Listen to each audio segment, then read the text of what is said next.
For years now, Audie Murphy has been a well-known motion picture star. But he is known also as the most decorated soldier of World War II. What has stayed in his mind? What does he remember most about that time of his life? To find out, we go now to our man in Hollywood, Vince D'Angelo. This is Army correspondent Vince D'Angelo.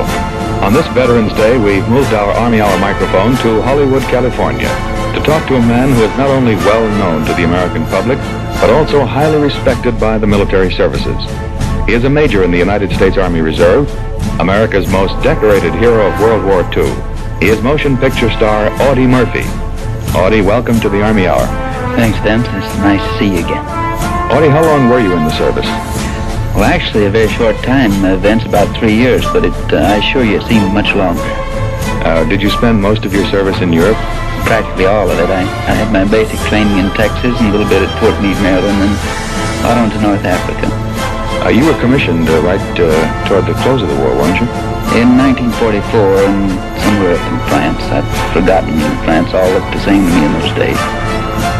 Well, Audie, as a man who is honored with every decoration his country could award, and going back to your service before you were commissioned as Sergeant Audie Murphy, let's say, would you tell our listeners what was your most memorable experience of World War II? Vince, of course I had many, and I sometimes remember them, not always with great pleasure, but I think I'd have to say that the greatest thing that ever happened to me was not as a sergeant, but as a second lieutenant. Was I first lieutenant? I've tried to forget all these things, you see. I don't remember my rank at the end of the war.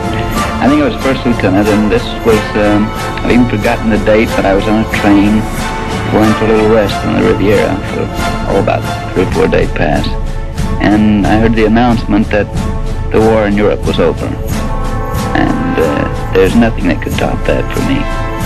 Well, then this was your most memorable day. It certainly was, because, as I say, those 3 years had seemed much longer than they really were, and I saw a lot of good men come and go. And a lot of them, as we know, especially and remember on this day, are still there. When you heard the war was over, what was your first thought or reaction? Well, coming home again, I started to think about home for a change, which we didn't dare think of before, because, as you know, you live day to day, minute to minute in most cases. And suddenly I was a little frightened. Strange as it might seem, I didn't know what I'd do when I got home, and I suddenly felt just a little empty inside and a little lonely about the whole thing. Although I was very happy the war was over, I suddenly didn't feel that I had a home. Well, Audie, we've certainly come a long way since then, haven't we?